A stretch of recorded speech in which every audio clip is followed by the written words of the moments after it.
राखी का मूल्य। इस पार्ट में ये जो पार्ट है वो ली गई है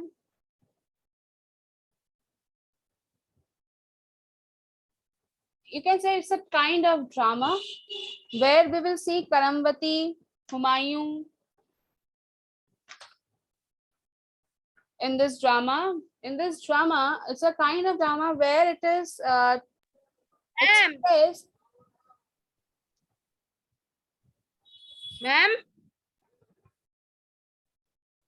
Okay, so this is the part where we will see there is Karamvati, Humayun, and यहाँ पर राखी के मूल्य को मतलब रक्षाबंधन के मूल्य को बताया गया. Importance of Rakshabandhan, the importance of Rakhi is been described over here.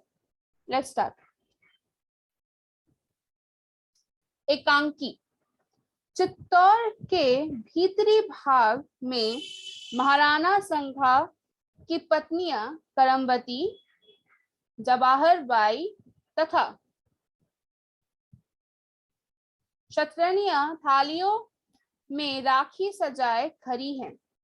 बहनें टीका करके भाइयों को राखी पहनाती है और तलवारें देती है.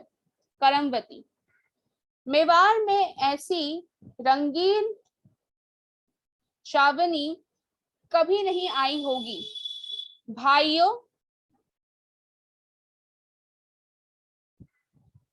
शैतानियों की राखी सस्ती नहीं होती. ब्राह्मणों की तरह हम पैसे लेकर राखी नहीं बंधाती. राखी के तारों का प्रतिदान सर्वस्व बलिदान है.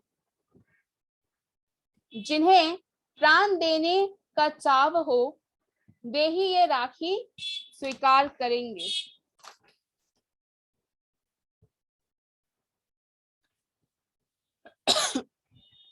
तो महाराणा संघा की पत्नी करमवती कहती है कि मेवाड़ में कभी भी ऐसी रंगीन श्रावणी कहीं देखी नहीं होगी, किसी ने भी कहीं देखी नहीं होगी. तो वो भाइयों को संबोधित करते हुए बोलती है कि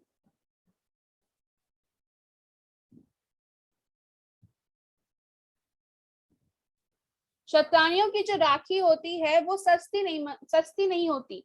उनका मूल्य बहुत बड़ा होता है. वे ब्राह्मणों की तरह मतलब वे पंडितों की तरह पैसे लेकर राखी नहीं बंधवाती. MD Rian, concentrate in the class.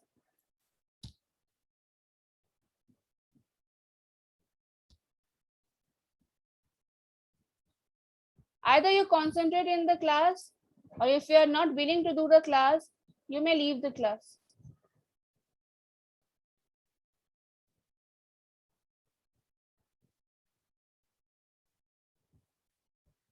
तो करमवती कहती है कि वे ब्राह्मणों की तरह पैसे लेकर राखी नहीं बंधाती.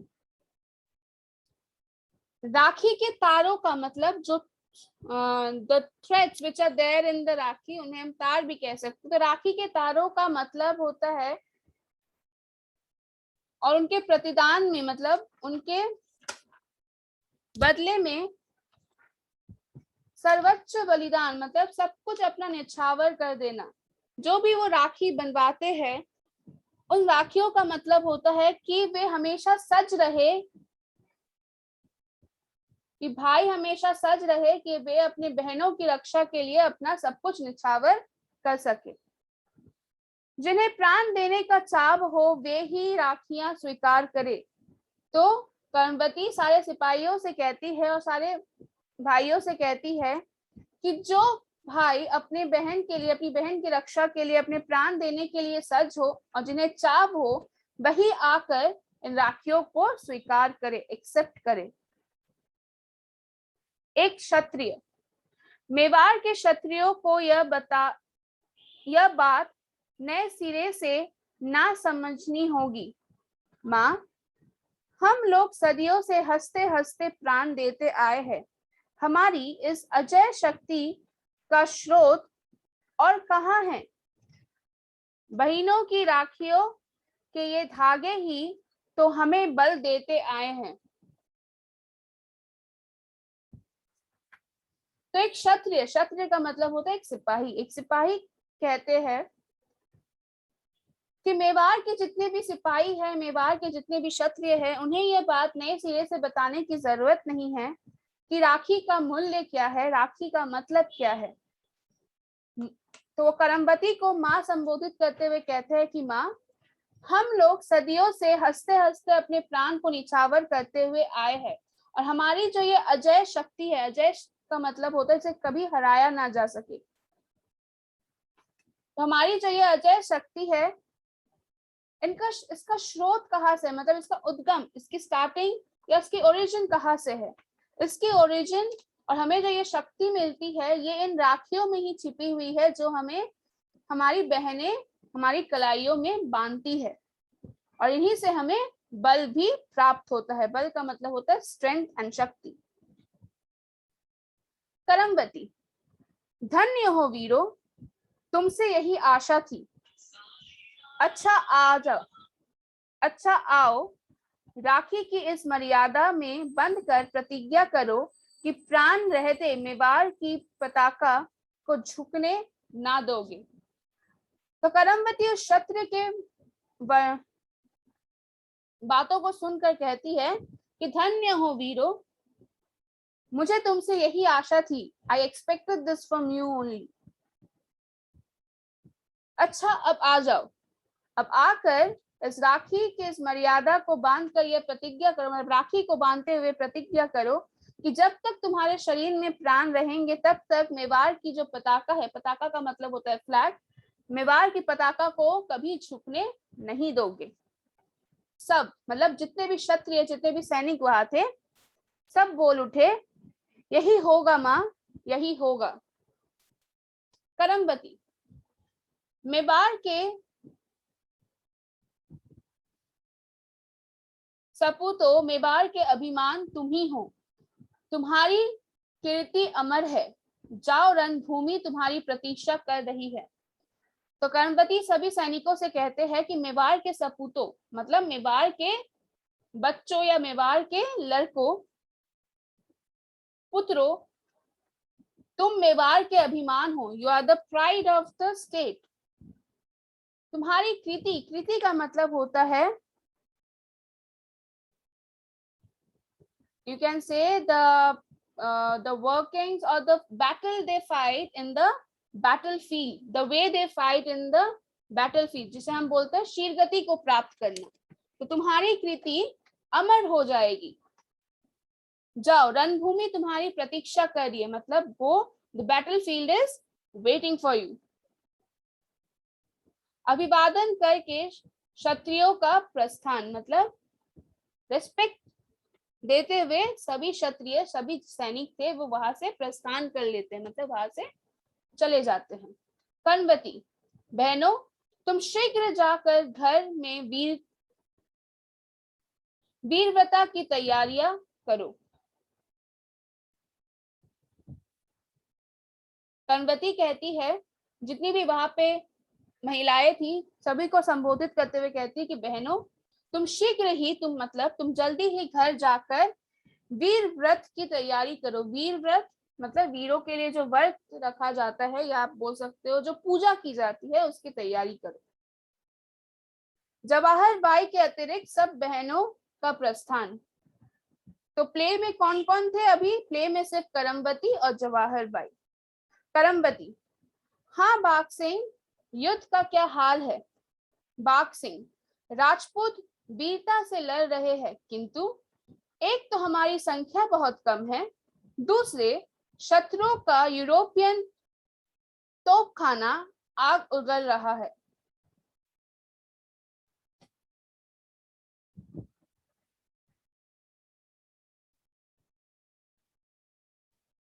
उसका मुकाबला तलवारों से तो हो नहीं सकता। हमें मरना है, हम हंसते हंसते मरेंगे और बहुतों को मार के मरेंगे। पर दुख है तो यही कि मरकर भी आन की रक्षा ना कर पाएंगे। तो इतने देर में बाघ सिंह आते हैं। बाघ सिंह कौन है? बाघ सिंह सेनापति। तो करमवती बाघसिंह को देखते हुए कहती है, हाँ बाघसिंह, तो युद्ध का क्या हाल है, तो युद्ध कैसा चल रहा है। बाघसिंह कहते हैं कि राजपूत वीरता से लड़ रहे, मतलब जितने भी सैनिक है वो वीरता से रणभूमि पर लड़ रहे हैं, परंतु समस्या क्या है, समस्या यह है कि एक तो हमारी संख्या बहुत कम है, मतलब हमारे यहाँ आर्मी संख्या, सैनिकों की संख्या बहुत कम है, और दूसरे हाथ शत्रुओं के पास यूरोपियन तोपखाना है, जो तोप यूज किए जाते थे बैटलफील्ड में। तो बाघसिंह कहते हैं कि शत्रुओं के पास, जिनके साथ वे युद्ध कर रहे हैं, उनके पास तोपखाना है जिसका मुकाबला तलवारों से किया नहीं जा सकता। तो बाघसिंह कहते हैं हमें मरना है, पर हम हंसते हंसते मरेंगे और बहुतों को मार कर मरेंगे, परंतु दुख इस बात का है कि हम मर कर भी आन की रक्षा नहीं कर पाएंगे। आन का मतलब होता है सम्मान। करमवती, बड़ा कठिन प्रसंग है, इस समय मेरे स्वामी नहीं है, उनके रहते मेवाड़ की ओर आंख उठाने का किसका साहस था। उनके आतंक से मेवाड़ के बाहर दूर दूर तक अत्याचारियों के प्राण कांपा करते थे। मेवाड़ की सीमा में तो पैर रखने का साहस ही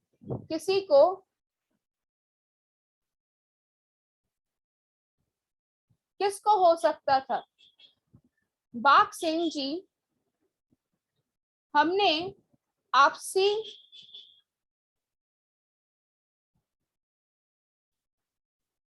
वैमनस्य की आग में अपने ही हाथों अपना स्वाहा कर दिया।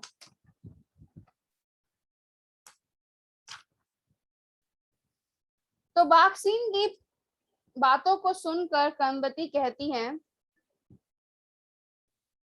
कि यह तो बड़ा कठिन प्रसंग है, मतलब यह तो बहुत कठिन स्थिति है, और मेरे स्वामी मतलब महाराणा संगा, मेरे स्वामी भी यहाँ पर अभी उपस्थित नहीं है। उनके रहते मेवाड़ की ओर कोई आंख उठा कर देखे, इतना किसी में साहस ना है। उनके नाम से मेवाड़ के बाहर दूर दूर तक जितने भी अत्याचारी थे, वे उनके नाम से ही कांपते थे,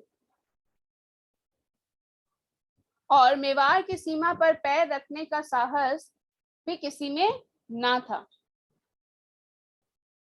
तो करमवती कहती है कि बाघसिंह, हमने हमारी आपसी वैमनस्य का मतलब होता है फूट, हमने हमारी आपसी फूट के कारण ही अपने हाथों को